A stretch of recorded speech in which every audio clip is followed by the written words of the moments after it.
Shalom à tous, que l'Éternel Dieu vous bénisse, que l'Éternel Dieu vous garde. Bienvenue donc à cet enseignement sur le mot rat. Donc on continue sur notre lancée et on va écouter l'Esprit Saint sur ce qu'il a à nous dire pour les temps qui viennent. Remettons ces quelques instants à l'Éternel notre Dieu si vous le voulez bien. Père très saint, nous te rendons grâce dans le précieux nom du Yeshua. Nul n'est comme toi dans le ciel. Tu es notre Dieu et nous sommes tes enfants. C'est toi qui nous as rachetés, oui, par le sang précieux de ton Fils bien-aimé, pour que nous puissions être à toi. Oui, Seigneur, à la gloire de ton saint nom. Tu as fait de nous des vierges. Oui, Seigneur, à la gloire de ton saint nom. Oui, Seigneur, fais que nous puissions être remplis de sagesse à la gloire de ton saint nom. Oui, Seigneur, aide-nous, mon Dieu, mon Père, à te faire plaisir, car sans toi, nous ne pouvons rien faire. Étends ta main bienfaisante, ouvre les yeux, sonde nos cœurs, sonde nos reins, vois s'il y a des ténèbres, oui, dans nos cœurs, oui, Seigneur, éclaire en fait ici nos ténèbres, afin que nous puissions être remplis de lumière, de ta lumière, à la gloire de ton saint nom. Étends ta main bienfaisante, merci pour ce que tu vas nous donner aujourd'hui. Nous te rendons grâce dans le précieux nom de Yeshua, ton Fils bien-aimé. Alléluia. Amen. Nous étions arrivés, si ma mémoire est bonne, donc dans Ézéchiel, chapitre 16, verset 23. Après toutes les actions par lesquelles tu as fait ce qui est mal, ok, honte, honte à toi, déclaration de mon Adonai, l'Éternel. On va revenir sur cette définition, sur ce verset, et on va le décortiquer comme on a l'habitude de le faire. Mais avant, on va revoir la définition, en fait, ici, et faire quelques commentaires, en fait, ici. Donc, le mot rat, ici, vous l'avez à l'écran, je vous l'agrandis, ok, pour qu'on puisse bien, en fait, ici, l'intégrer, en fait, ici. Donc, rat, voilà. Bon, c'est pas mal, ça. Je pense que ça devrait être bon. Donc, rat, en fait, ici, donc, ça s'écrit, en fait, comme ceci, un resh et un aïn. Donc, je vous suggère, effectivement, d'apprendre, en fait, au moins l'alphabet hébreu, ok. Si, en fait, vous avez l'occasion, en fin de compte, d'acheter quelque chose chez nous, on vous envoie maintenant systématiquement un petit alphabet hébreu, comme ceci, qui permet d'apprendre, en fait, les lettres de l'alphabet. C'est très important. Afin, en fin de compte, d'en comprendre la dimension, en fait ici, la signification hébraïque ancienne. Je dis bien ancienne. Donc c'est très important. On verra ça au travers des mots que l'on verra, en fait ici, dans, en fait ici, l'enseignement que le Seigneur nous donne. Donc Ra, c'est Resh Aïn ici. C'est un mot qui existe 663 fois dans 623 versets. C'est un adjectif. Numéro strong 07451. La première fois où on le voit, c'est Genèse 2,9, où l'Éternel planta dans le jardin d'Éden l'arbre de la connaissance du bien et du mal. Donc c'est très important parce qu'en fin de compte ici, la notion de bien et de mal, elle existe déjà dès la Genèse, dès le chapitre 2, elle est bien en fin de compte ici identifiée. Non seulement elle est identifiée, mais en fin de compte le Seigneur dit bien dans ces versets du chapitre 2, en fait ici, qu'il sépare bien, en fin de compte, ce qui est bien de ce qui est mal. Donc il y a bien une distinction très nette entre le bien et le mal. Si effectivement, en fin de compte, okay, on ne fait pas ce genre de choses, on ne juge pas comme Dieu juge, eh bien finalement, en fin de compte, le mal, en fait, ici, se confond avec le bien, okay, s'en mêle, en fait, ici, s'entremêle, et effectivement, après, on ne sait plus distinguer ce qui est bien ou ce qui est mal. Tout cela, c'est à cause du péché, des transgressions, des iniquités, en fait, des hommes au travers, en fin de compte, des siècles, oui bien sûr, au travers de leur vie et au travers des siècles. Donc, ils n'ont pas gardé, effectivement, la connaissance du bien et du mal, et cela, en fin de compte, était enseigné, en fait, ici, pour, en fin de compte, effectivement, revenir dans, en fait, ici, la sagesse de Dieu. Certains hommes, en fait, ici, même parmi les patriarches, après, effectivement, le péché d'Adam, lorsque Adam a été chassé du jardin d'Éden, eh bien, certains hommes, en fait, ici, ont marché avec intégrité, comme Noé, en fait, ici, où il est dit, il était, en fait, ici, il était juste et droit, en fin de compte, ici. Donc, ça veut dire qu'il savait distinguer, en fait, le bien du mal, effectivement, et faire la séparation, en fait, entre les deux. C'est donc très, très, très important. C'est un apprentissage. Et en fin de compte, on ne sait pas distinguer le bien et le mal, en fait, ici, d'une manière très claire et très distincte lorsque l'on donne son cœur et sa vie à Yeshua, parce qu'on est enténébré par la tradition, en fin de compte, des hommes, la tradition, en fin de compte, religieuse, en fait, ici, toutes les interprétations mauvaises, plutôt mauvaises, en fait, des hommes qui, en fait, ici, nous ont, en fait, ici, pollués, quelque part. Donc, il faut apprendre petit à petit. C'est un apprentissage. Donc, lorsque je donne mon cœur et ma vie à Yeshua, c'est très important. Je suis lavé, purifié, sanctifié. Je deviens, comme la Bible le dit, dans la parabole des 10 vierges, je deviens en fin de compte une vierge pour le Seigneur, c'est-à-dire quelqu'un de sanctifié. Ok. Après, c'est à moi de décider effectivement si je veux en fait rester une vierge en fait ici, une vierge folle, ou si je veux dire, veut devenir une vierge, en fait ici, sage. Donc la vierge sage, elle écoute, elle progresse, elle apprend à distinguer ce qui est bien et ce qui est mal devant Dieu. Okay. Donc selon la Torah, les prophètes et les psaumes, car c'est là que l'on apprend effectivement ce qui est bien de ce qui est mal. Donc ce n'est pas seulement dans ce que les chrétiens appellent le Nouveau Testament, c'est insuffisant en fait ici. Tous ceux qui disent nous sommes sauvés par le sang de l'agneau, nous n'avons rien à faire, nous pouvons rester assis sur notre chaise en fait ici en attendant le salut en fin de compte de Dieu, en attendant que Yeshua revienne, eh bien c'est un comportement de vierge folle. En fait ici, elles ne se préparent pas, elles n'ont pas d'huile en fait ici dans leur récipient. Résultat des courses, eh bien, ça risque en fin de compte d'être effectivement très douloureux, très grave pour elles. Donc ça, c'est chacun qui a à choisir, évidemment. Donc la notion de bien et de mal est très très importante, on va y revenir, on va approfondir un petit peu cette notion en fait aussi, okay, car elle est importante dans notre manière de penser et notre manière d'être. Donc revenons à la définition de base, Ra en fait ici, ça veut dire mal, mauvais, ce qui est mal, ce qui est mauvais, laid ou grave, selon effectivement les valeurs de Dieu, évidemment. Okay.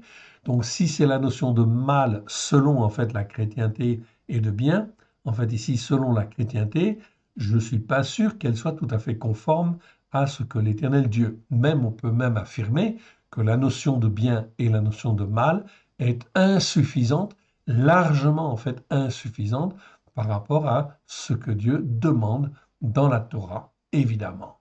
Et s'il nous a rachetés, en fait ici, puisqu'on est à la Pâque, Jean chapitre 17, c'est un passage que Yeshua a dit à ses disciples, okay, pendant effectivement le repas de la Pâque.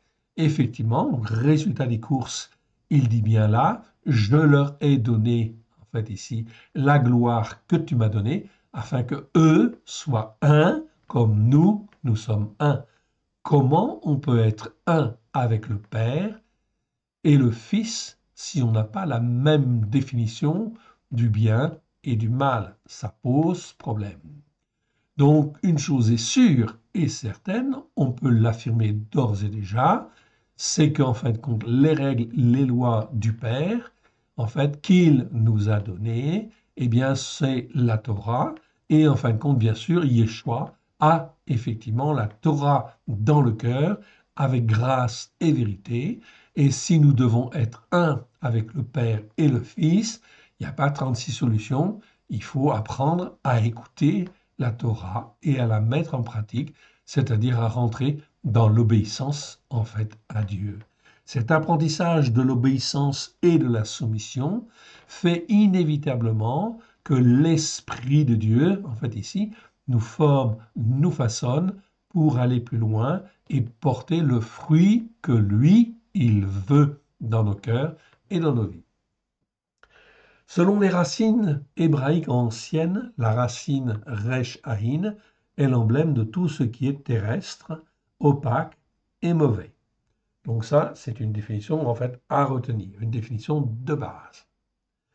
Il existe une variante en fait de ce mot ra, c'est en fait ra'a que nous voyons ici, qui exprime en fait le féminin de l'adjectif. Ça, c'est la première possibilité avec le mot ra'a, c'est d'exprimer le féminin en fin de compte de ra. Ok.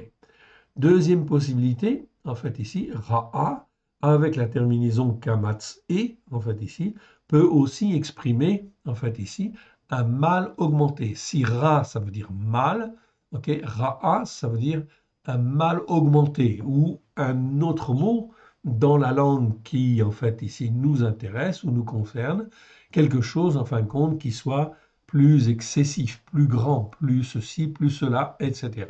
Ok? Donc c'est pourquoi on pourra en fait traduire, ok, par une bête féroce plutôt qu'une bête mauvaise. Nous avons l'exemple dans Genèse chapitre 37 verset 20 et 37 verset 33. Donc la traduction par bête féroce, ok, c'est possible et c'est effectivement en fait ici acceptable, je vais dire.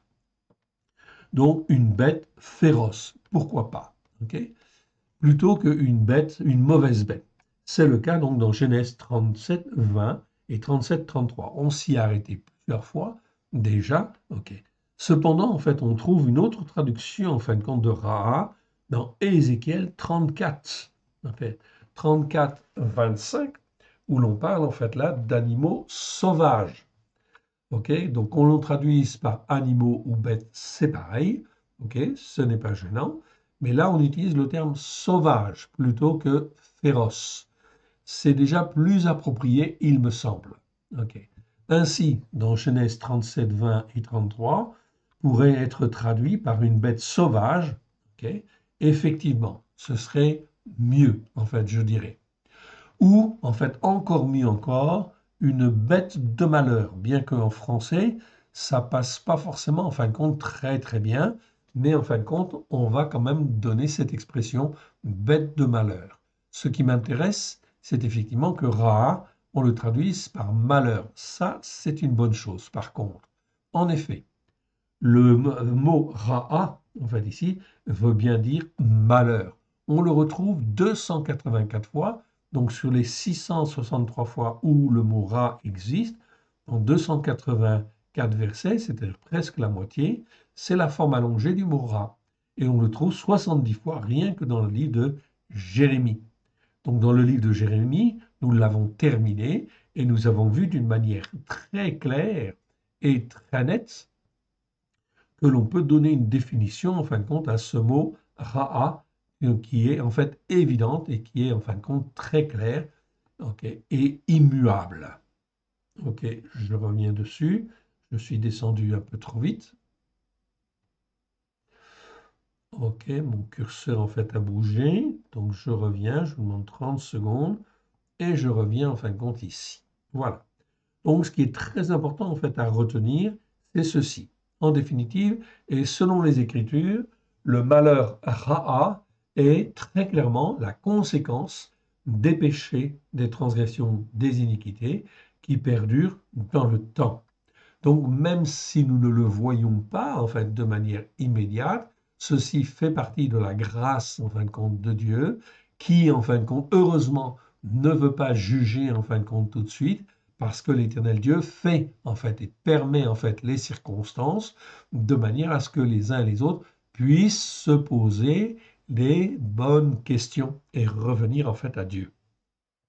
Donc là, en fin de compte, il n'y a que notre Dieu qui peut, en fin de compte, juger sur ce qu'il a à faire. Oui, bien sûr, il est le maître des cieux et le maître de la terre, afin effectivement de répandre, je dirais, le malheur, en fait ici, dans la mesure où lui, s'il répand le malheur, c'est toujours dans le but d'appeler à la repentance et que les uns et les autres puissent revenir en fait à Dieu. Il y a toujours un espoir car il est d'abord, en fin de compte, le Dieu de la vie. Il est El Shaddai, le Tout-Puissant pour donner la vie. Donc, répandre le malheur, ce n'est pas, en fin de compte, je dirais, en fin de compte, dans ses priorités. Non, pas du tout. Ce qu'il veut, c'est que les uns et les autres, et on le verra dans Ézéchiel notamment 33, où l'Éternel dit, Dieu dit qu'il ne veut même pas la mort du méchant. On reviendra sur ces versets. Mais retenons en fait ici une définition très claire. En définitive et selon les Écritures, le malheur Ra'a est clairement la conséquence ou est toujours la conséquence des péchés, des transgressions, des iniquités qui perdurent dans le temps. Ainsi, si je n'écoute pas la parole de Dieu, si je n'écoute pas la Torah, si je ne sais pas distinguer ce qui est bien et ce qui est mal, donc automatiquement, je vais faire ce qui est mal. Je ne vais pas faire ce qui est bien, en fin de compte, devant Dieu, évidemment. OK? Donc ça, je dis bien, selon les critères de Dieu et la loi de Dieu. Donc, conséquence, il y a donc des iniquités, c'est-à-dire, en fin de compte, des erreurs, des interprétations erronées, en fait ici, ou tordues, ou déformées, qui font que cela entraîne, en fait ici, les uns et les autres à pécher et à faire des transgressions, évidemment. L'accumulation des péchés et des transgressions, inévitablement, en fin de compte, amène, en fait ici, le malheur, systématiquement. Donc c'est extrêmement important de bien comprendre cette dimension-là, en fait ici, car en fait ici, évidemment, ça pose problème, car nous sommes en 2025, comme je l'ai dit en fin de compte bien souvent, Yeshua est venu il y a 2000 ans déjà pour nous révéler la parole de Dieu pleine de grâce et de vérité, et que si nous n'écoutons pas et que nous ne mettons pas en pratique comme il nous l'a enseigné, comme a enseigné les disciples, ont enseigné les disciples, eh bien, ça pose problème. Ça veut dire que les hommes font ce qui est mal devant Dieu. Et que continuant à faire ce qui est mal devant Dieu, eh bien, automatiquement, ça va entraîner le malheur. OK. On a vu ensuite d'autres mots, en fait, en hébreu, qui étaient construits sur la racine ra'a. Le verbe, en fait, ra'a, donc là, on va le rappeler. Très important. Okay. Donc le verbe ra'a, qui existe 83 fois dans 80 versets, okay, numéro Strong 07489, la première fois en fait où il apparaît, c'est dans Genèse 19:7. Ce verbe-là, comme tous les verbes, eh bien en fait il y a toutes sortes de conjugaisons effectivement en hébreu. Je vous en ai cité que deux en fait ici. La plus courante que l'on appelle le kal en fait ici, qui est la forme simple.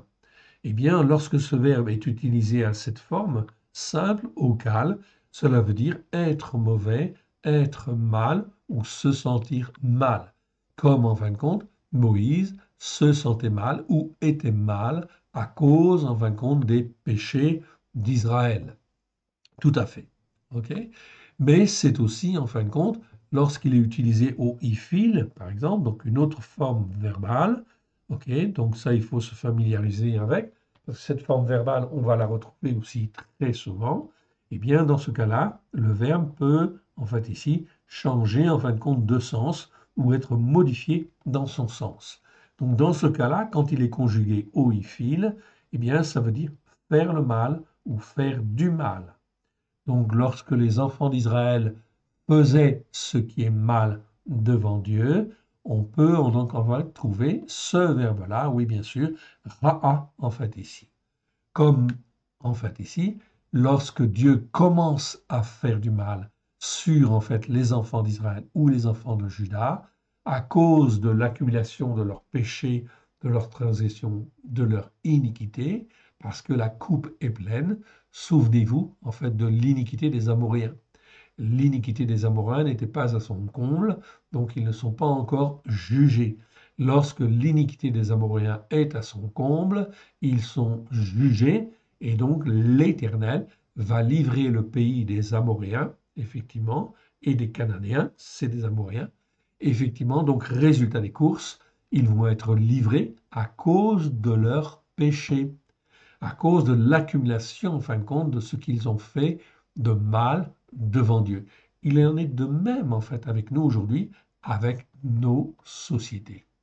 Yeshua, comme je le disais tout à l'heure, est venu il y a 2000 ans. Okay.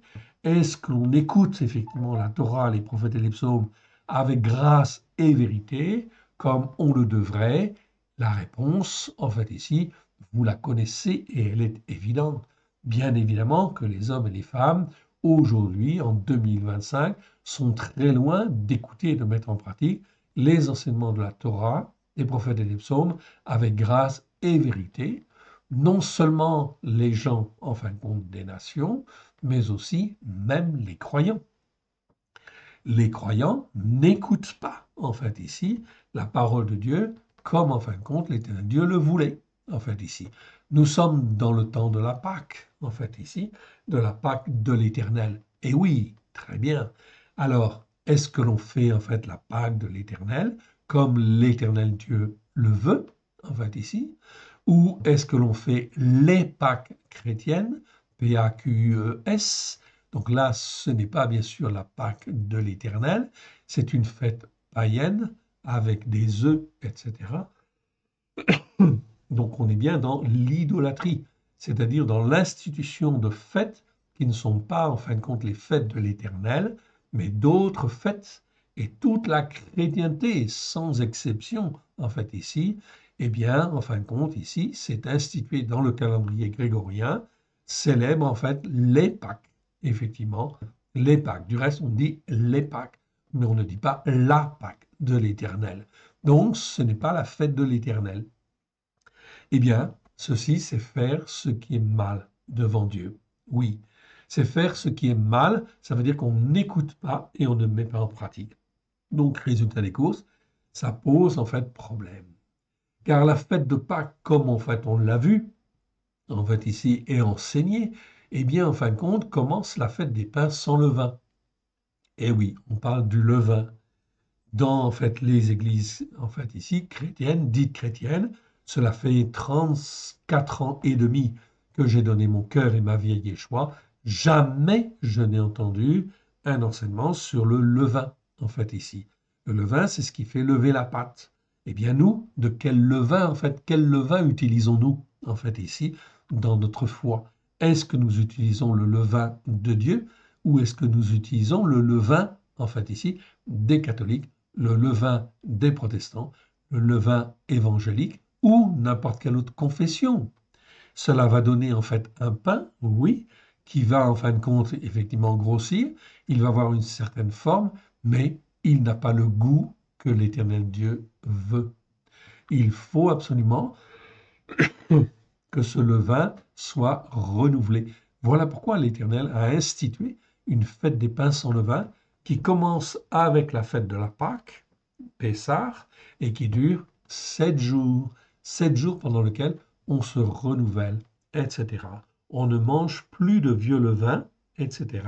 Le levain, on le jette de la maison, c'est un principe, afin d'être renouvelé dans sa manière de penser et sa manière d'être.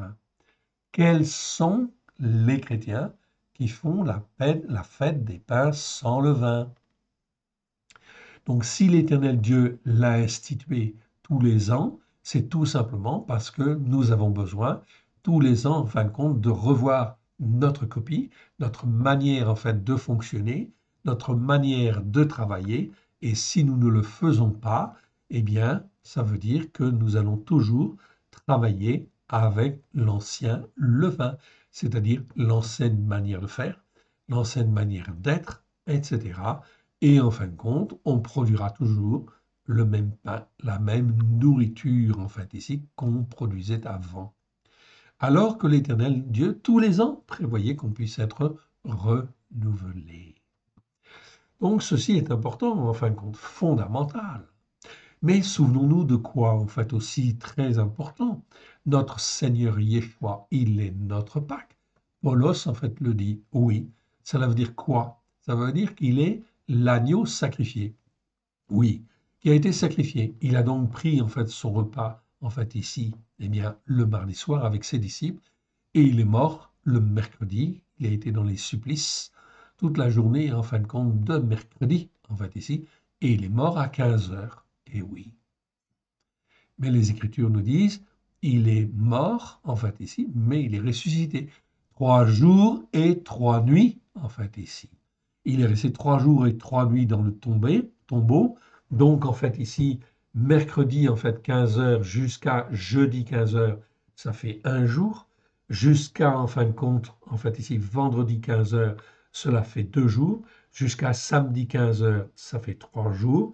Cela veut donc dire que Yeshua, il est ressuscité à la fin du Shabbat qui suit la fête de la Pâque. Et donc le lendemain du Shabbat, ok, là les femmes peuvent aller en fait au tombeau, amener en fin de compte, ok, tous les aromates, tous les en fait les herbes, etc.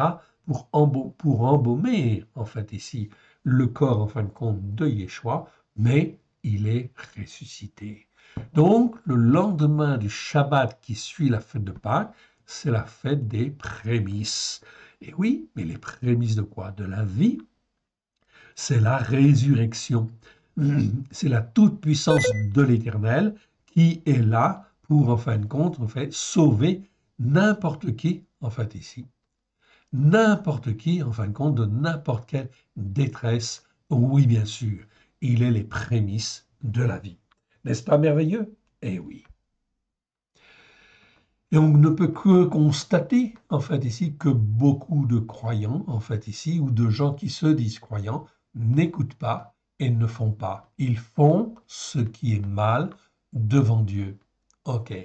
Par ignorance, mais parce qu'ils veulent rester aussi dans l'ignorance, parce qu'ils n'écoutent pas. Je le répète, cela fait plus de 34 ans que j'ai donné mon cœur et ma vie à Yeshua. Au bout de quelques années déjà, je posais en fin de compte des questions et je disais en fait au pasteur, ok, pourquoi en fait on ne fait pas le Shabbat, pourquoi en fait ceci, pourquoi cela, etc. Mes questions dérangeaient beaucoup, ok, et j'ai fini par être mis dehors. Oui, bien sûr, mais peu importe si on est dehors, peu importe si l'on ne nous aime pas, en fait ici, ok, tout simplement parce que en fait Yeshua l'a dit au moment de la Pâque dans Jean, en fait ici, il le dit bien pendant le repas de la Pâque. Il dit bien, en fin de compte, ici, ok, j'ai été haï, j'ai été rejeté, et si vous m'écoutez, et si vous mettez en pratique, vous serez rejeté aussi. Mais gloire à Dieu. Cela veut dire que si vous êtes rejeté à cause de la parole de Dieu, parce que, en fin de compte, vous confessez la Torah, les prophètes et les psaumes à la lumière de Yeshua, avec grâce et vérité, si on vous rejette, gloire à Dieu. Ça veut dire que vous avez accompli et que vous accomplissez vraiment le plan de Dieu. On continue. On a vu en fin de compte aussi Ro'a. Ro'a, en fait, ici, donc ici c'est la même racine, Resh Aïn, mais la vocalisation, en fin de compte, est différente. Pardon. Donc le mot Ro'a, en fait, ici, je vous demande une seconde.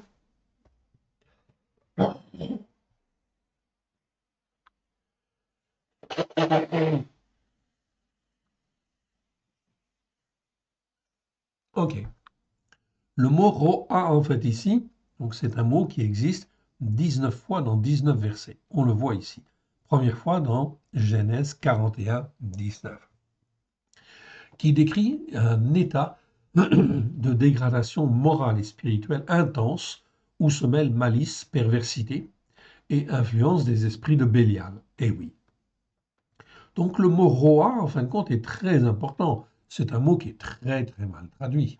Okay, mais en réalité, il est comment dire, quelque chose qui est en fait vraiment courant, en fait, ici.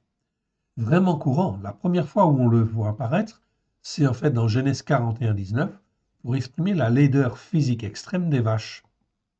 Elles sont tellement laides qu'elles peuvent être décrites comme affreuses dans un état de dégradation avancée, complètement décharné. On retrouve ce mot également dans le prophète Jérémie, où l'on parle de la très mauvaise qualité des figues qui ne peuvent même plus être mangées tellement elles sont dans un état de dégradation intense. Jérémie, chapitre 24, versets 2, 3, 8 et 17. Les 19 versets où se trouve le mot roi, ok, ok, eh bien montre que, en fait, ici, ce mot roi est toujours mal traduit. Les traducteurs n'en avaient pas saisi la pertinence. La conséquence de cela, c'est que si effectivement les traducteurs n'en avaient pas saisi en fait la pertinence, cela veut dire qu'ils n'ont pas pu l'enseigner. Oh oui, bien sûr, mais la faute est à qui? La faute est à tous ceux qui ne cherchent pas la vérité, en réalité. Car en fin de compte, ce qui cherche trouve. Yeshua l'a dit il y a 2000 ans. Donc si on cherche la vérité, le Seigneur, par son esprit, va toujours, toujours la donner. Alors ce mot, en fait, roi, qui en fait marque une dégradation spirituelle, mais morale intense, où se mêlent malice, perversité et influence des esprits de Bélial, eh bien on le constate aujourd'hui, même chez les croyants. Et oui, car tous les gens qui disent je ne veux pas faire le Shabbat, je ne veux pas faire les fêtes de l'Éternel, etc., etc., et qui s'enferment dans leur tradition en fin de compte ou leurs enseignements, eh bien ils sont dans une dégradation, s'ils persévèrent dans cette voie-là, ils en fait tombent dans une dégradation morale et spirituelle intense, où se mêle malice, malice, perversité, parce qu'ils disent, en fait ici, nous faisons la Pâque, nous faisons les Pâques, en fait ici. Mais nous ne faisons pas la Pâque de l'Éternel, mais nous faisons les Pâques. C'est pareil. Non, ce n'est pas pareil. C'est de la désobéissance. Mais là, on est dans la perversité, en fait, ici. C'est la même chose avec les autres fêtes de l'Éternel. C'est la même chose avec le Shabbat. L'Éternel Dieu institue le Shabbat. Donc le Shabbat, c'est le repos, le 7e jour. Donc ici, tout cela a été pratiqué au temps de Yeshua et des disciples. Ce n'est annulé qu'avec l'empereur romain Constantin au IVe siècle, où là on institue le dimanche comme étant le jour de repos. Eh oui. Et donc là on est dans la perversité quelque part. Okay, et l'influence d'esprits de Bélial, c'est-à-dire des esprits mauvais, des esprits religieux, qui en fait constituent en fait ici une institution et qui fait que cette institution, elle enferme les uns et les autres dans des croyances erronées pour tenir les brebis emprisonnées, enchaînées. Mais enchaînées sur une montagne qui n'est pas la montagne de Sion. Donc voilà pourquoi, en fait, ici, on est dans la perversité, en fait, ici, quelque part. Et donc, c'est très important de bien comprendre et d'apprendre à voir ces choses-là afin de ne pas tomber dedans, mais aussi, en fait, pour prier, témoigner à toutes les brebis qui, en fait, ici, peuvent être entraînées par cela. Et si elles veulent écouter, ce n'est pas à nous de convaincre, hein, c'est toujours le Saint-Esprit qui convainc de péché. Mais nous devons semer, nous devons labourer. Donc c'est ça notre travail en fait ici, c'est de semer en fait ici, c'est de témoigner, etc. Peu importe ce que les gens en fin de compte ici, en fait ici, reçoivent, comment ils reçoivent, ça appartient à Dieu, ça appartient à l'Esprit de Dieu. C'est encore en fait la parabole du blé qui est jeté en fait ici, la parabole du semeur en fait ici. Et vous avez bien en fin de compte dans cette parabole du semeur, Yeshua, en fin de compte, décrit bien 4 cas différents, en fait, ici, où, en fait, la semence, en fin de compte, parfois, elle ne prend pas du tout, ok, parfois, elle prend un peu, parfois, les soucis, en fait, l'étouffent, etc. Par contre, quand elle tombe dans la bonne terre, eh bien, à ce moment-là, elle va prendre racine, ok, elle va grandir et porter du fruit. Oui, bien sûr. Donc ça, c'est très important. Donc notre rôle dans les temps qui viennent est bien d'apprendre à discerner ce qui est bien de ce qui est mal, effectivement, et d'apprendre en fait à avancer dans ce sens-là pour travailler avec Dieu et non pas contre Dieu. Nous avons encore vu le mot Ra'av, en fait aussi. Ra'av qui est construit sur la même racine Ra. Ok, donc vous le voyez ici. Donc Ra'av, ça se termine par un bet, en fait, ici. Ok. Donc ce mot-là, par contre, lui, il est bien traduit. Ce mot nous parle toujours de faim, de l'état d'être affamé, de la famine. Dans la seconde, ce mot-là existe 101 fois dans 88 versets, et c'est toujours traduit par famine ou par faim. 89 fois par famine et 12 fois par faim. Donc c'est très bien. Donc on est dans le même sens, que ce soit famine ou faim, c'est bon, en fait, ici. Donc ici, 12 fois, même les versets où c'est traduit par faim, en fait, on peut traduire par famine. Ok, donc là, on est bien dans le sens hébraïque, il n'y a pas de problème. Nous avons vu aussi le verbe ra'a, très intéressant, ra'a. Ra'a, eh bien, je vois la racine, rechaïn ici. Ok, au début, donc on a du mal à sélectionner un avec le Word, c'est pas évident. Ok, ok. Donc on a rechaïn, les deux premières lettres. Ok, et en fait, on a le et en fait ici. Ok, donc rechaïn, ça nous parle de ce qui est mal, mauvais, et puis et, ça nous parle de la vie. Ok, donc qu'est-ce que la vie a à voir dans ce qui est mal? En fait, c'est très clair. La construction de ce mot est très pertinente et très intéressante. On la retrouve dans Genèse 4.2 déjà, où en fait il est dit que Abel était berger. Ah, donc ça veut dire, c'est un rapport avec le fait d'être berger, d'être pasteur, en fait ici. Donc en fait, que le mot en fait veut dire, nous parle de tous les soins terrestres que l'on apporte aux peines, aux soucis, aux chagrins, aux afflictions, d'où le mot paître, oui, qui en découle, ainsi que le mot pasteur, oui bien sûr.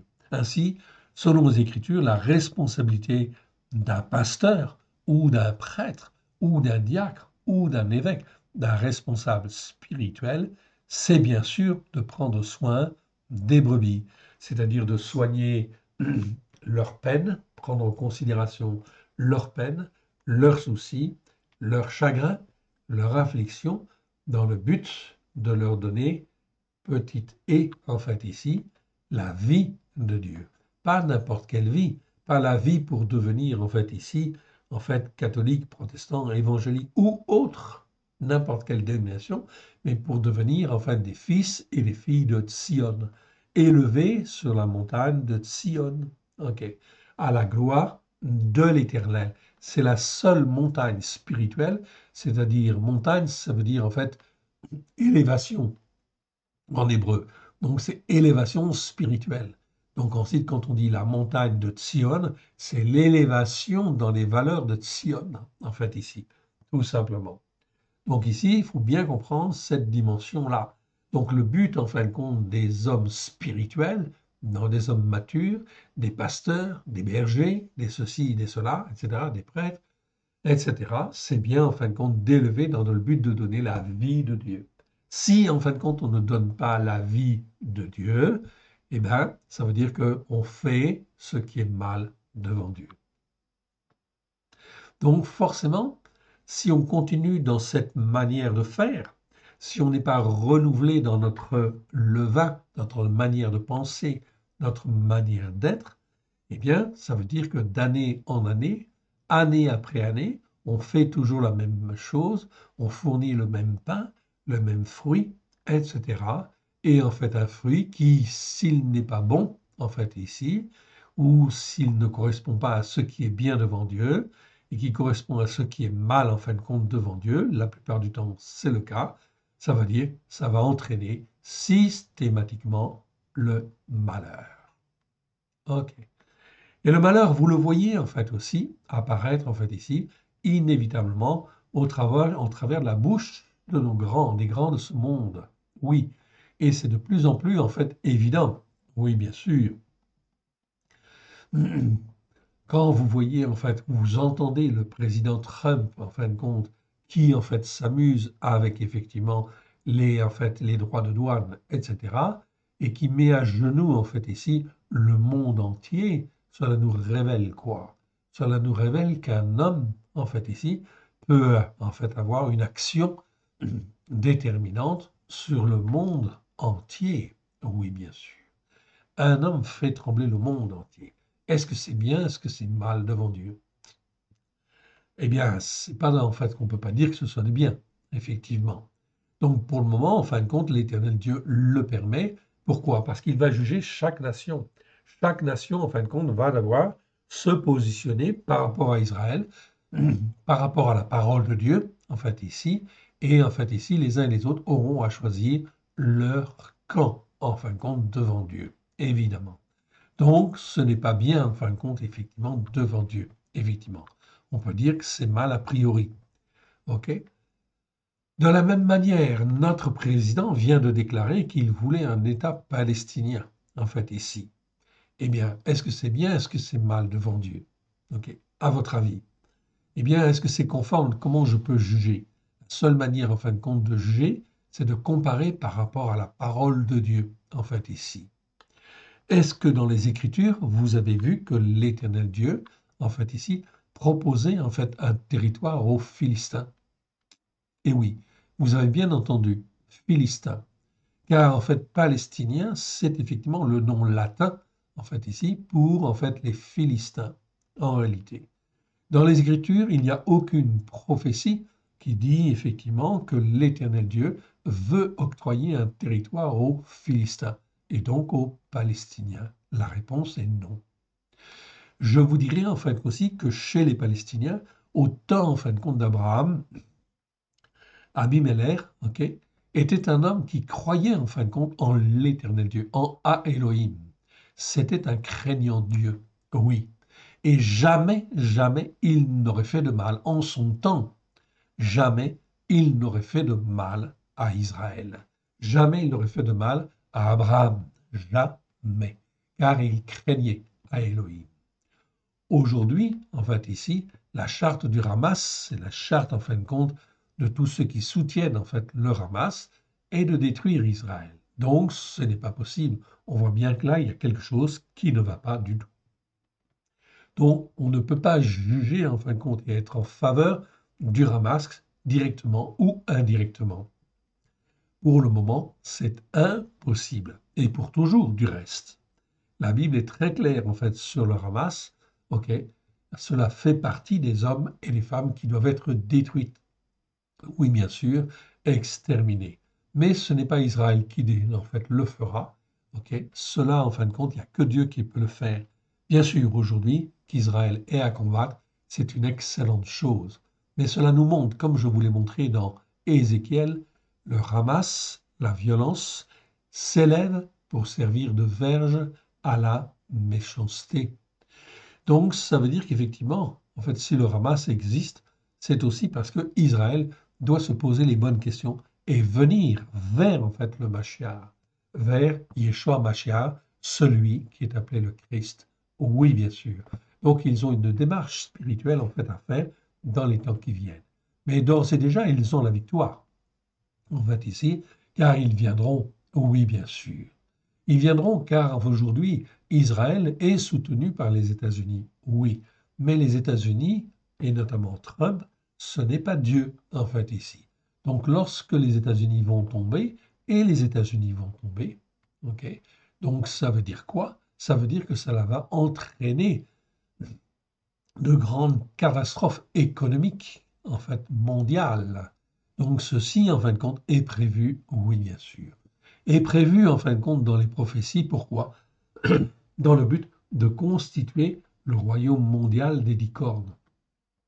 Donc ça va dans ce sens-là, en fait, ici. Et donc c'est très important de bien comprendre cela.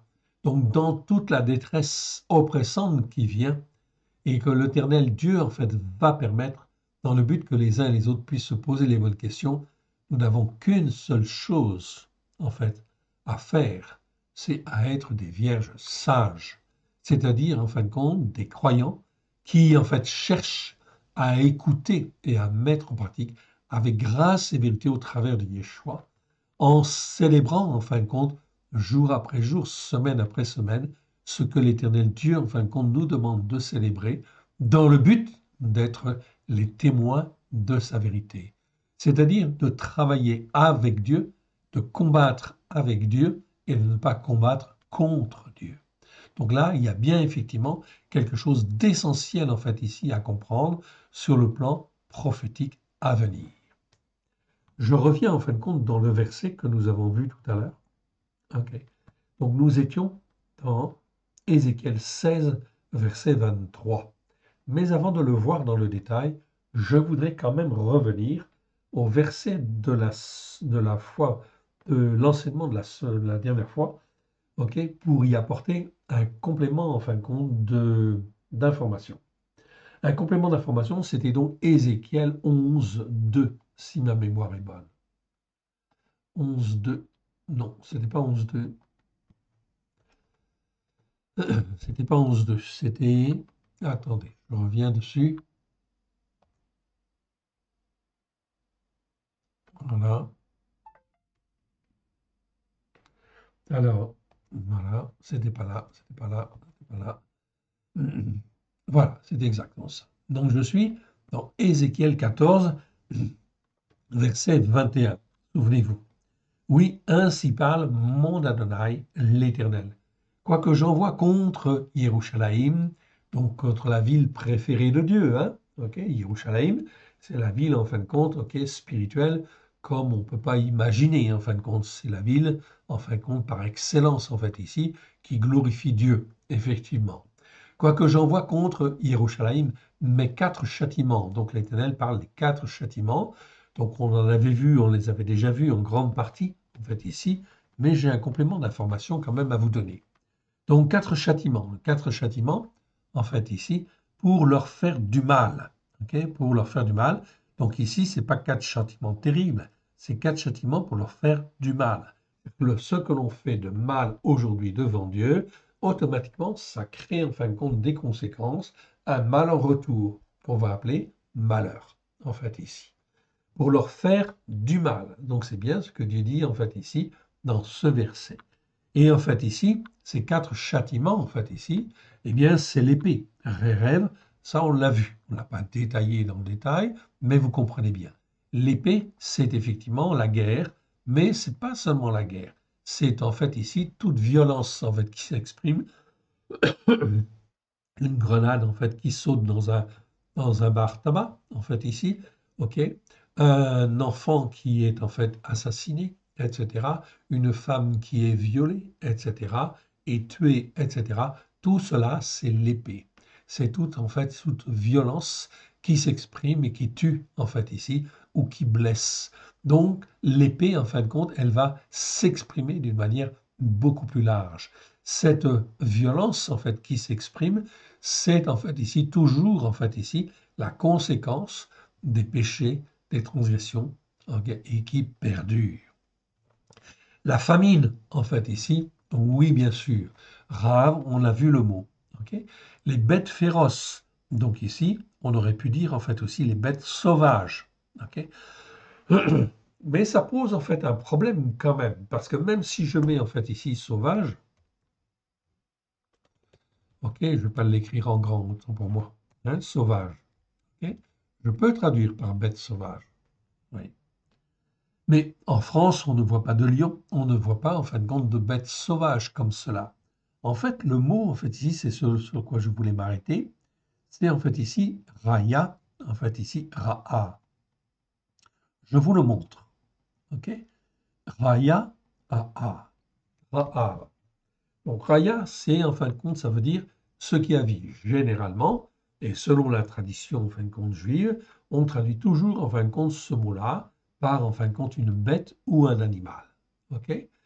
Donc en fait ici, bête sauvage, c'est acceptable, oui, ou bête féroce, on pourrait dire, parce que Ra en fait ici nous parle en fin de compte ici d'un rat en fait ici, c'est-à-dire d'un mal augmenté ou du malheur. Donc ici, on pourrait dire en fait une bête sauvage. Ok. Donc effectivement, une bête sauvage, c'est une possibilité, mais on pourrait dire aussi une bête de malheur. Je vous l'écris en fin de compte devant les yeux, en fait ici. Ok. Donc, des bêtes de malheur, en fait ici. Ok. Ou des animaux, en fait ici. Animaux, en fait ici. On aurait pu dire animaux, en fait aussi. C'est parfaitement acceptable. Animaux de malheur. Ok. On peut dire ça. Mais Raya, en fait, ici, exprime ce qui a vie. Donc, comme c'est ce qui a vie, c'est pas forcément des bêtes sauvages, c'est pas forcément en fin de compte des animaux sauvages. Ça peut très bien être en fait ici, comment dire, des êtres vivants de malheur, des êtres vivants ou des êtres qui ont la vie, qui apportent le malheur en fait ici. Donc des êtres vivants, ça peut être soit des hommes en fait ici qui amènent en fait le malheur en fait ici, mais ça peut être aussi en fait ici tout ce qui est vivant mais qui est petit et qui est en fin de compte ok, extrêmement dommageable et qui peut amener des maladies ou en fin de compte comment dire des fléaux. comme par exemple en fait les moustiques tigres, qui en fin de compte amènent de plus en plus, et on le voit dans certaines parties de la France, le chikungunya, etc. Et oui, comment on va dire ça? Ce sont des êtres vivants, oui, les moustiques, ce sont des êtres vivants qui amènent en fait le malheur. Les souris, les rats, ça peut amener en fait la peste, ça peut amener d'autres maladies en fait aussi. Très bien. Donc ici, Raya, Ra'a, en fait ici, c'est un terme très général qui en fait ouvre des possibilités extrêmement larges dont seul l'Éternel notre Dieu est maître, oui bien sûr, pour infliger tel fléau ou tel autre fléau dans le but que les uns et les autres puissent se repentir. Aucun homme sur la terre, aussi puissant soit-il, ne peut en fait ici contrecarrer en fait ici les plans de Dieu. Et lorsque l'Éternel Dieu veut en fait juger, eh bien il jugera et il fera ce qu'il a à faire dans le but en fait ici d'amener son règne sur la terre et que toutes les nations voient que l'Éternel Dieu en fait ici règne en fait ici. Ça, c'est important.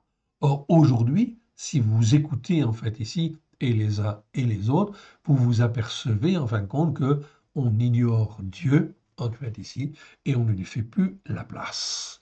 On ne lui fait plus de place, et notamment en France, qui se dit en fait une république laïque, eh bien, en fin de compte, elle se dit effectivement laïque, et en fait, elle s'élève face à tous les problèmes mondiaux qui vont venir, et elle s'élève dans son orgueil, en fait, ici, quelque part, et en fin de compte, elle croit qu'elle va tenir et qu'elle va pouvoir imposer son point de vue, etc. Là, ça risque de faire très, très, très, très, très mal. Car en fin de compte, évidemment, en fait ici, si on revendique d'être laïque, ça veut dire qu'à ce moment-là, Dieu, en fin de compte, il dit, puisque tu ne veux pas de moi, je ne m'occupe pas de toi, je ne viendrai pas à ton secours lorsque, en fait ici, l'épée viendra, la famine viendra, les êtres vivants qui amènent le malheur viendront, ou la peste viendra. Débrouille-toi par toi-même. Et là, ça pose problème. Oui, évidemment. Alors, nous n'avons pas à combattre contre Dieu. Non. Nous avons à combattre contre l'ignorance. Nous avons à combattre, en fait, ici, contre le manque de foi, en fait, ici, pour que le plus de brebis possible puissent, en fait, entendre la voix du Seigneur et une voix, en fin de compte, qui est une voix qui bénit. Malgré tout, en fait, ici, dans ce passage, il est bien écrit, en fait, ici, verset 22, il y aura néanmoins des réchappés. Tous ceux qui en sortiront, des fils et des filles, voici, ils arriveront auprès de vous, et vous verrez leur foi et leurs actions. Et vous vous consolerez du malheur que je fais venir sur Jérusalem. Si Dieu a fait venir, en fait, ici, ses jugements sur Israël et sur Juda, eh bien, il jugera toutes les nations. C'est ce qu'il dit, effectivement, dans Jérémie, chapitre 25. Je l'ai dit, je le répète, et j'insiste, les temps qui viennent sont des temps de malheur, en fait, ici, et de malheur intense, en fait, ici. De tout ce que je fais venir sur elles. Ils vous consoleront quand vous verrez leur voix et leurs actions, et vous reconnaîtrez que ce n'est pas sans raison que je fais tout ce que je fais, que je lui fais. Déclaration de l'Éternel, l'Éternel. Déclaration de mon Seigneur, l'Éternel. C'est donc très important de bien comprendre cette dimension, en fait, là. OK. Donc on continue et on arrive en fin de compte au verset auquel on a commencé en fait ici, donc Ézéchiel chapitre 16 verset 23. Après toutes les actions par lesquelles tu as fait ce qui est mal, honte, honte à toi, déclaration de mon Adonai l'Éternel. Donc ici on a corrigé quand même le verset parce que ça n'allait pas. Ça n'allait pas. Pourquoi? Eh bien tout simplement ici on dit, enfin dans la version seconde, après toutes les actions, ok, toutes tes méchantes actions. Ok. On dit tes méchantes actions. Mais ça ne va pas comme traduction. Parce que tes méchantes actions, quand un chrétien, un croyant, il lit ça, en fait, ici. Donc, après toutes tes méchantes actions, lui, il dit, moi, je ne fais rien de méchant. OK, je ne suis pas agressif, je ne suis pas méchant avec les autres, même avec mes frères, même avec mes sœurs. OK? Donc, résultat des courses, il ne se sent pas concerné. Mais ce n'est pas ce que le Seigneur veut dire. Le Seigneur dit, après toutes les actions par lesquelles tu as fait ce qui est mal, c'est-à-dire que tu n'as pas écouté la Torah pour la mettre en pratique avec grâce et vérité. Donc tu as fait ce qui est mal. Et parce que tu as fait ce qui est mal devant Dieu, donc là on apprend effectivement la distinction entre ce qui est bien, faire ce qui est bien et faire ce qui est mal devant Dieu. Donc, si on n'écoute pas la Torah pour la mettre en pratique avec grâce et vérité, automatiquement on ne fait pas ce qui est bien, on fait ce qui est mal. Par lesquels tu as fait ce qui est mal, honte, honte sur toi, en fait, ici. Honte, honte, en fait, ici, à toi, ou on peut dire plutôt sur toi, ok, ici. Honte, honte sur toi, déclaration de mon Adonai, l'Éternel. Ici, la vocalisation de l'Éternel est différente, effectivement. On y reviendra au temps voulu. Tu t'es bâti des maisons de prostitution. Eh oui. Alors, les gens ils disent, oui, mais on n'a pas fait, nous, de maison de prostitution. Il n'y a pas de prostituées, en fait, dans nos maisons. Tu t'es fait des hauts lieux dans toutes tes places. On s'arrête un petit instant, en fait, ici. Tu t'es bâti des maisons de prostitution. C'est quoi des maisons de prostitution? C'est des maisons, en fin de compte, où tu vas, en fin de compte, ici, ok, encenser, élever des choses qui sont contraires, en fait, à Dieu, qui ne sont pas, en fait, comme Dieu. Ok, quand on fait la Pâque, P-A-Q-U-S, c'est de l'idolâtrie, c'est de la prostitution. Quand on fait Noël, en fait, ici, c'est de la prostitution spirituelle. Et oui, tu t'es fait des hauts lieux dans toutes tes places. C'est-à-dire qu'en fait ici, même les croyants, en fait ici, et toutes les nations se sont fait des hauts lieux. Oui, bien sûr. On ne touche pas à Noël, aux vacances de Noël. On ne touche pas aux vacances de Pâques, etc.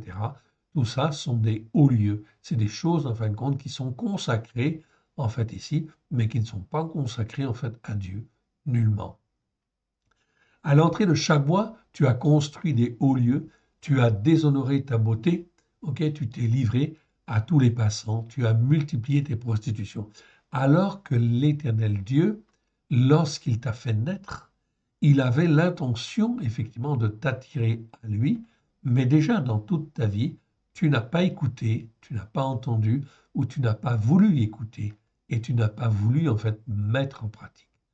Tu t'es prostitué aux Mitzrim, c'est-à-dire ici aux Égyptiens, c'est-à-dire aux hommes et aux femmes, en fin de compte, qui exercent sur toi un pouvoir, en fin de compte, pour te faire travailler, parce que tu as besoin d'argent, mais tu es en Égypte en réalité.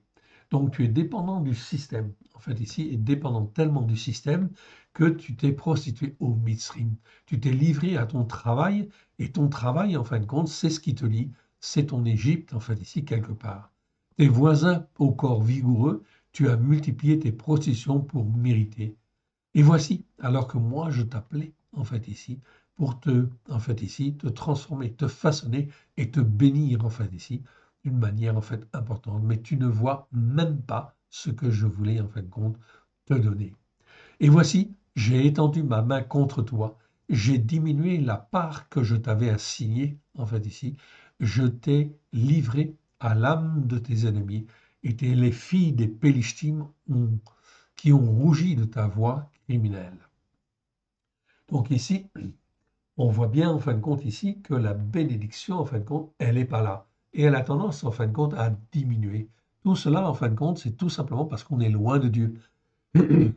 Donc si les hommes et les femmes ne reçoivent pas, en fin de compte, la bénédiction de Dieu, c'est parce qu'on est loin, en fait, ici, parce qu'on n'écoute pas et on ne met pas en pratique. La première chose à faire, c'est de s'agenouiller et de demander pardon.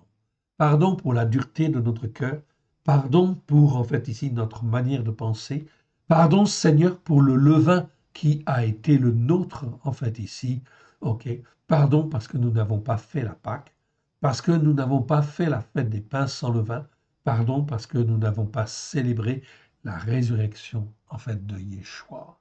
C'est donc très important, tout cela, en fait, ici, c'est comme si l'on parlait chinois quelque part. Mais non, on ne parle pas chinois, c'est la parole de Dieu. Et la parole de Dieu, elle donne vie. Oui, bien sûr. Elle donne vie à celui qui marche par la foi et selon un jugement juste. On continue.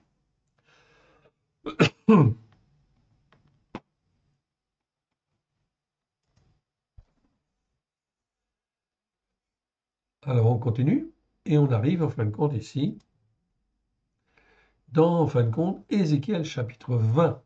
Chapitre 20, verset 43. Et je vais reprendre à partir du verset 35. Donc 35, donc un peu plus haut. Ouais. Ok. Donc Ézéchiel chapitre 20. Et en fait, ce qui nous intéresse, c'est surtout la fin du verset. En fait, ici. Ok. Mais on va voir certaines notions, en fait, ici intéressantes. Pardon.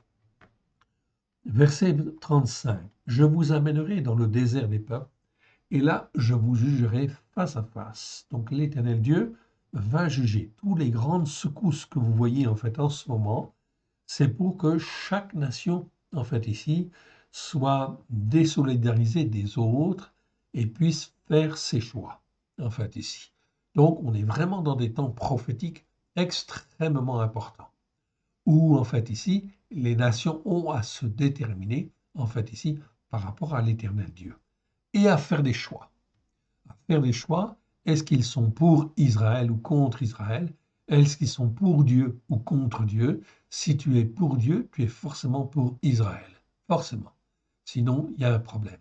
Donc déjà, en fin de compte, au sens propre du terme, ici, toute personne qui est pour Israël, en fait ici, ou tout pays qui est pour Israël, est en fin de compte dans en fait une bonne disposition, si je puis dire, en fait ici. Ok. S'il est pour, en fait, il se détermine pour, en fait, ici, un État palestinien, c'est contraire à la parole de Dieu, car l'Éternel Dieu a promis à Abraham, ok, toute la terre, en fait, ici, ok, où Israël se trouve, et même plus, en fait, ici. Donc ça, c'est le plan de Dieu. Donc si effectivement il y a des disputes, des discordes, des divisions et des guerres là-bas, c'est tout à fait normal, car on n'est pas dans le plan en fin de compte de Dieu. Ok. Absolument pas. Israël doit être béni et en fait doit s'étendre. C'est la volonté de Dieu et c'est ce qui se fera, d'une manière ou d'une autre. Que les hommes ou les femmes ne le veulent ou ne le veulent pas, en fait ici, ça se fera. Que les nations le veuillent ou ne le veulent pas, ça se fera. Et les secousses vont être très, très, très vives. Donc la guerre, elle va venir, oui, bien sûr, et elle va être très forte. L'épée, en fait, ici, va venir.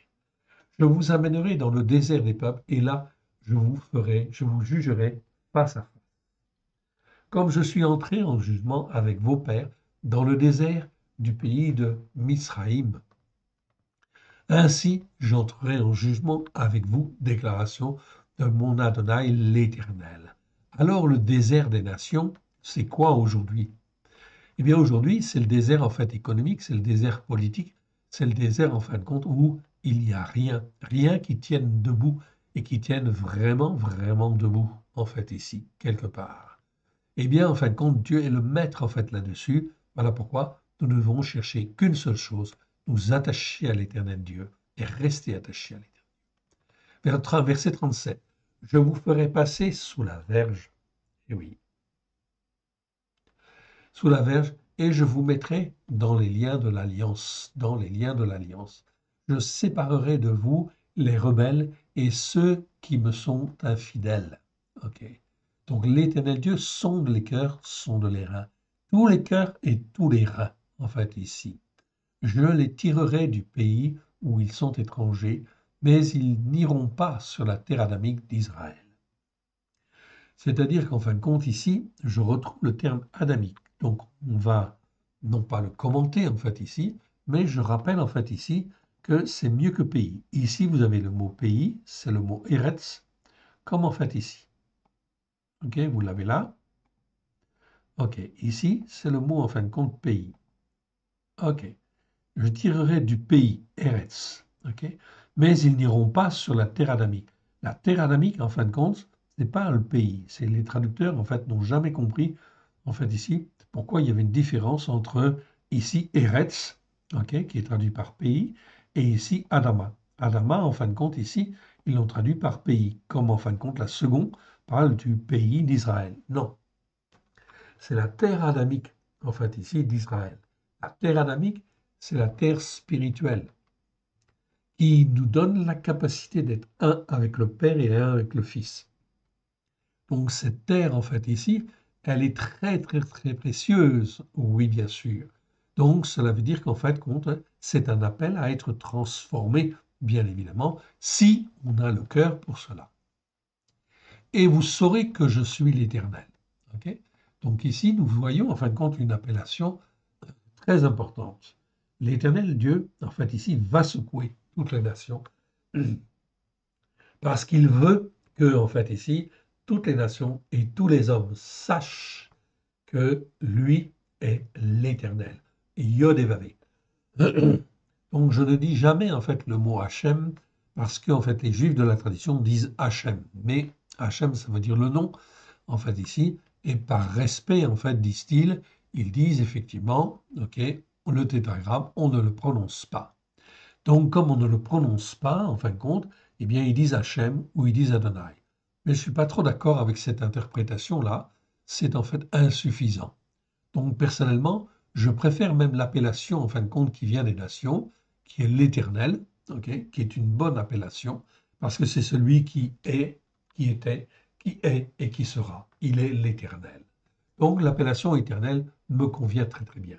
Ou alors, en fin de compte, ici, l'appellation, en fin de compte, ici, Yod et Vavé, c'est-à-dire les lettres, en fait, hébraïques prononcées Yod et Vav et.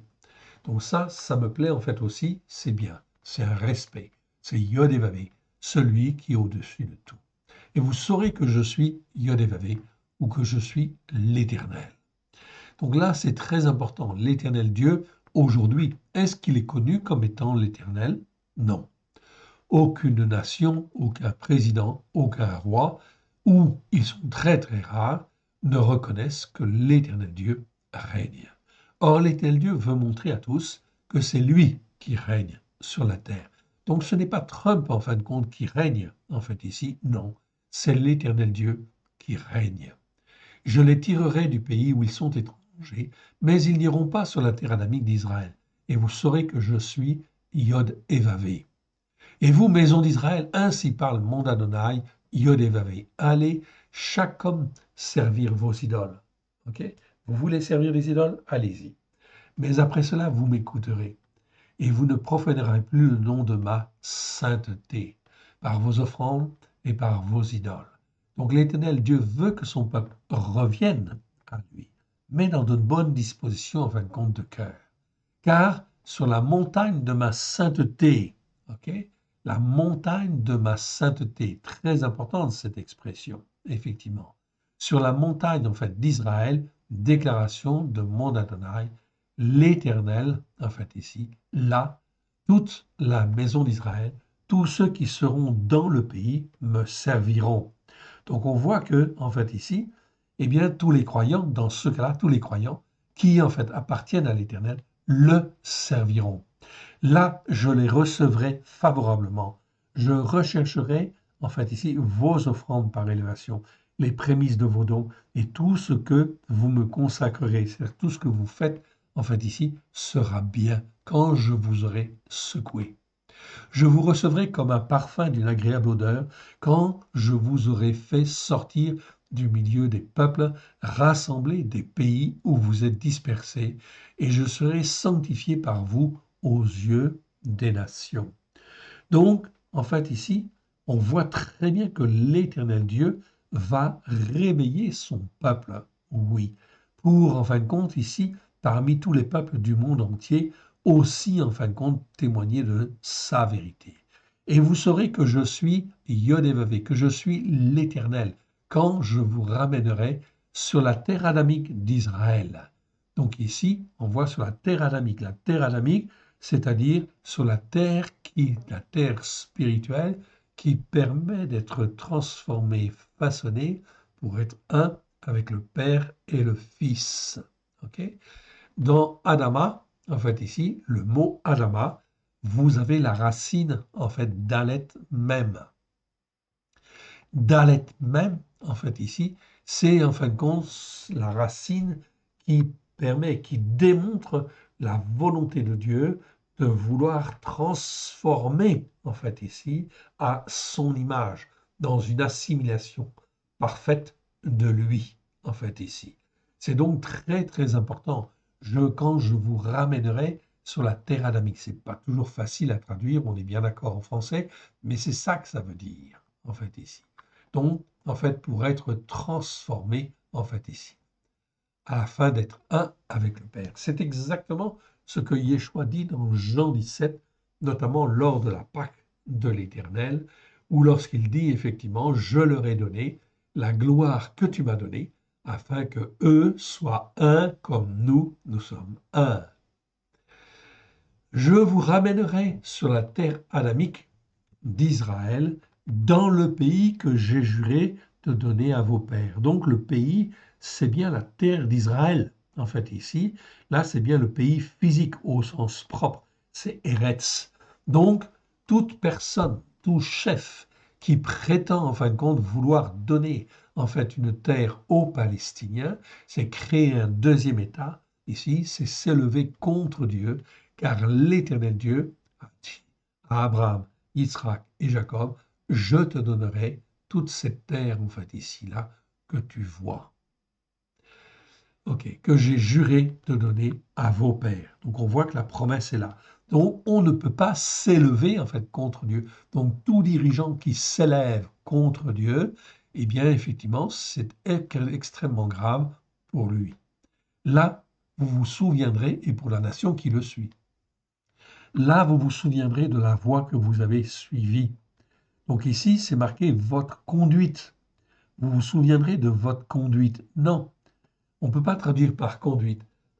Parce que si on traduit par conduite, le chrétien qui lit en fin de compte ce verset, il dit là, vous vous souviendrez de votre conduite et de toutes vos actions, ok, par lesquelles vous vous êtes souillé. Eh bien, dans ce cas-là, le chrétien, il va dire, je ne fais pas ce qui est mal, donc ma conduite est bonne. Mais en réalité, non. Là, vous vous souviendrez de la voie que vous avez suivie. C'est-à-dire qu'en tant que chrétiens, ils ont suivi une voie, ils ont suivi en fait des enseignements, une certaine théologie, mais qui n'était pas celle de Dieu. Donc ils ont fait ce qui est mal devant Dieu. De toutes et de toutes vos actions par lesquelles vous vous êtes souillés. Et au travers de ça, ils se sont souillés. En faisant la Pâque, en faisant Noël, en fait ici, le croyant, le chrétien, se souille, en fait ici quelque part, parce qu'il est idolâtre. Vous vous prendrez vous-même en dégoût. Donc aujourd'hui, en fait, vous ne voyez pas que c'est mal.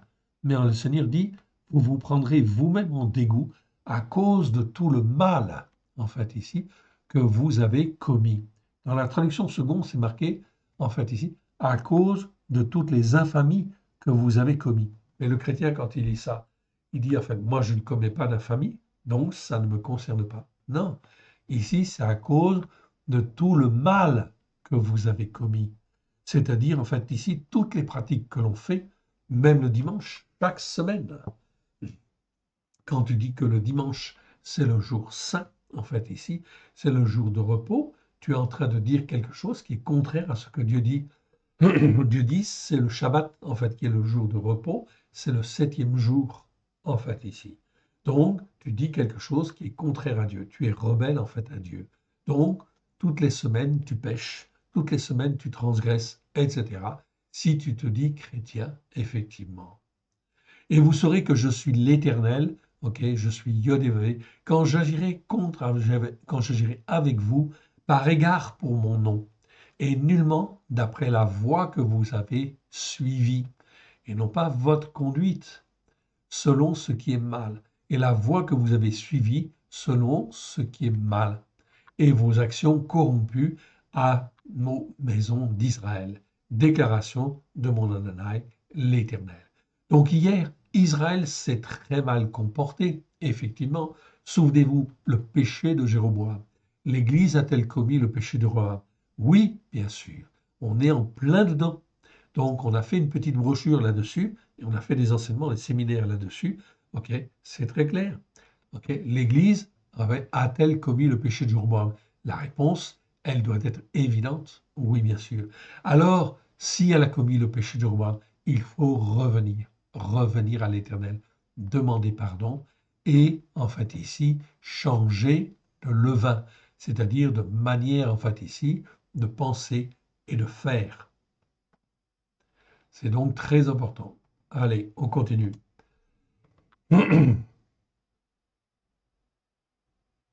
OK, et on arrive en fin de compte maintenant donc dans Ézéchiel chapitre 30.